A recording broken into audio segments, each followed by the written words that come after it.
Hello everyone, and welcome to a new video on the AFprints&crafts channel. Today we'll explore airbrushing and demonstrate a simple example using a single color and the dry brush technique. The first step is to get familiar with our airbrush. In my case, I use the Neo model from the Iwata brand, which I highly recommend. This is a dual-action airbrush, meaning its operation for the painting process involves two steps. First, press the trigger downward, and then pull it back. Don't worry, we'll dive much deeper into the topic shortly. Our airbrush comes with essential parts, such as this small wrench, which will help us remove the nozzle from the airbrush, making the cleaning process easier.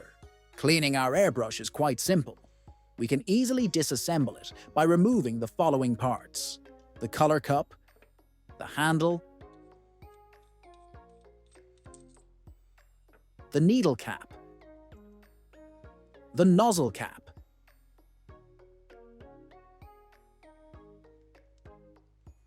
the needle. After removing the needle, we can easily disassemble the trigger. And finally, using our little wrench, we can remove the nozzle from the airbrush. It's important to perform this last step with great care, as the nozzle is a very delicate piece and can break easily. To clean the airbrush, we will use these airbrush brushes, which come in different sizes. They are easy to find and available on platforms like Amazon. We can clean our airbrush using just water, or if preferred, an airbrush cleaner from any brand. In my case, I use this one from Airbrush Colors. Once we have cleaned our airbrush, we will need to reassemble it. We'll start with the nozzle, taking special care since it is a very delicate piece. It's important to handle it gently and avoid applying excessive force.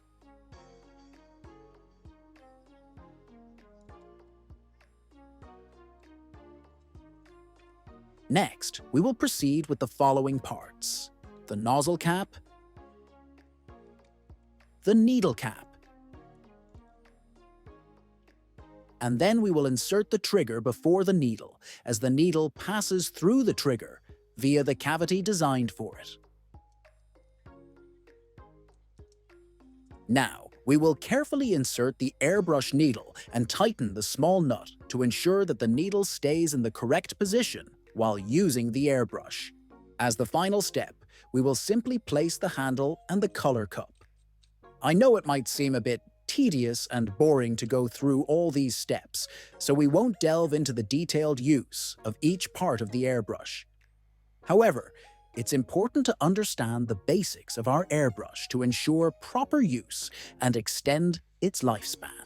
To use our airbrush, we will also need an air compressor. In my case, I don't use a high-end model. Instead, I opted for this one from the Cool Runner brand. I purchased it on Amazon. This compressor comes with its respective hose, which connects from the compressor to our airbrush, allowing the airflow necessary for its operation.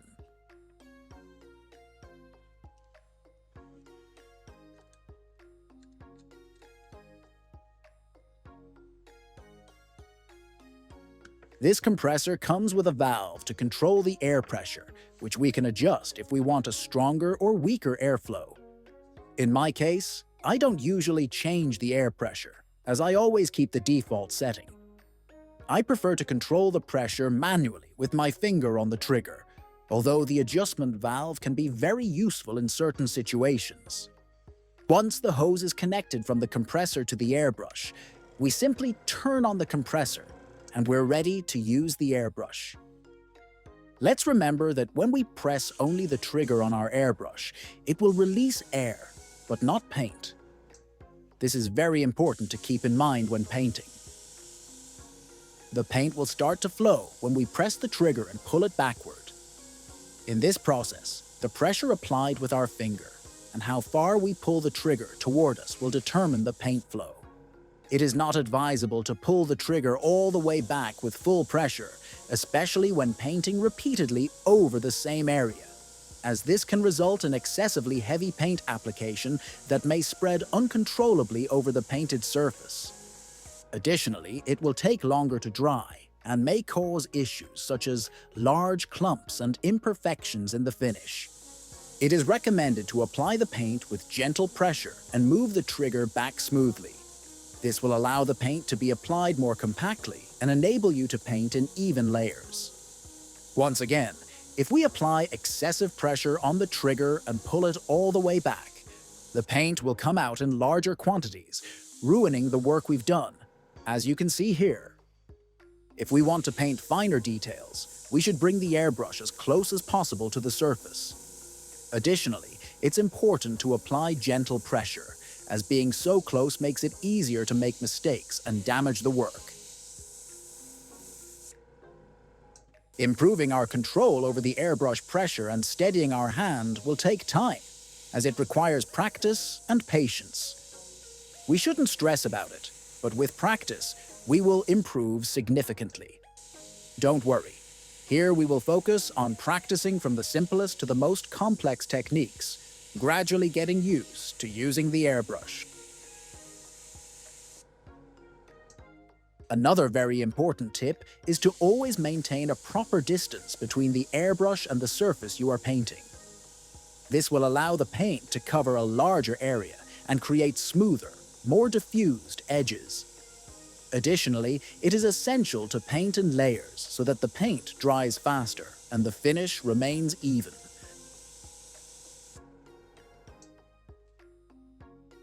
I know this process may seem a bit tedious, and what you really want is to learn how to paint sculptures, but it's important to start with the basics in order to move on to the next steps. That's why we will begin with direct practice on a sculpture. To familiarize ourselves with the pressure of our airbrush, we will start by using just one color, and at the same time, apply the dry brushing technique with a brush. This way, we will learn to create a bronze-like effect on the sculpture. For this process, we will use this Namor bust, made by Wicked, and apply black paint over the entire sculpture, making sure to cover every area without leaving any parts unpainted. We will use a single color to simplify the process and familiarize ourselves with the airbrush.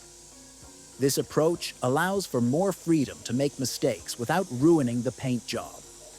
Remember to maintain a proper distance between the airbrush and the sculpture. As you can see, this enables coverage of larger areas. An important tip is to alternate between releasing only air and applying paint. This technique helps speed up the drying process while painting. Remember that you should only press the trigger to release air when you don't want to apply paint, which will allow you to alternate between spraying paint and then air to help dry the painted areas. This exercise will also help improve your consistent use of the airbrush and control over the pressure applied with your finger on the trigger. For this exercise, feel free to paint in your own way. There is no wrong approach, only the one that feels most comfortable to you. Remember, this step is meant to help you get familiar with your airbrush, so feel free to experiment and get accustomed to its use. Continue painting until the entire surface is covered, making sure no area is left unpainted. Then, it is recommended to let it dry completely, preferably overnight, especially if you are going to use a technique like dry brushing.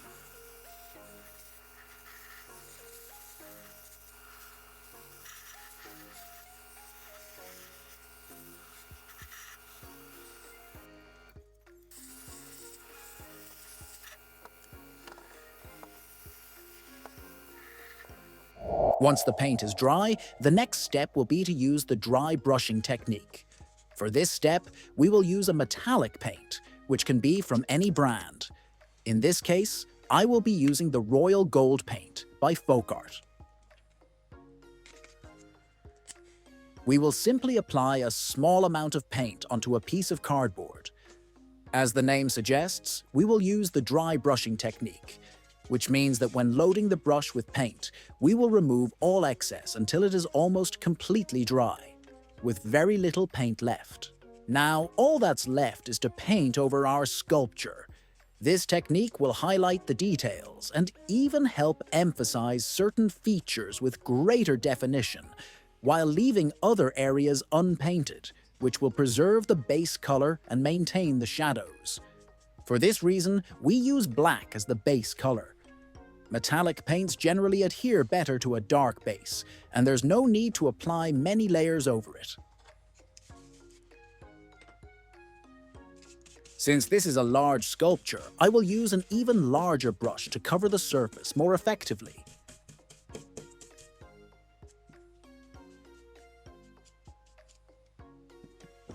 We will continue painting over our sculpture. The advantage of this technique is that, with the brush almost dry, the paint will be applied gradually, and as you can see, it will only cover the details. This allows us to keep painting over the entire sculpture without fear. Just remember to remove any excess of paint. The process is also somewhat lengthy, as the paint needs to be applied gradually in several layers, which will take time and may be a bit tedious. However, all the effort will be worth it in the end.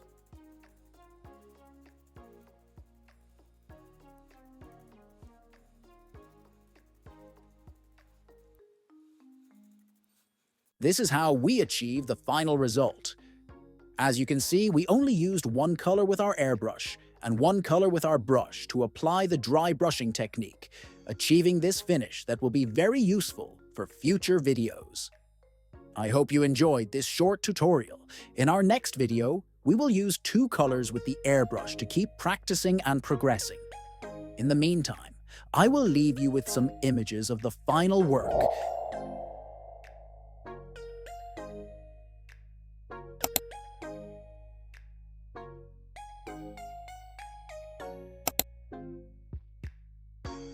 That's all from my side. I'll see you in the next video.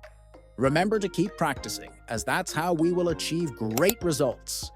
Take care and see you soon.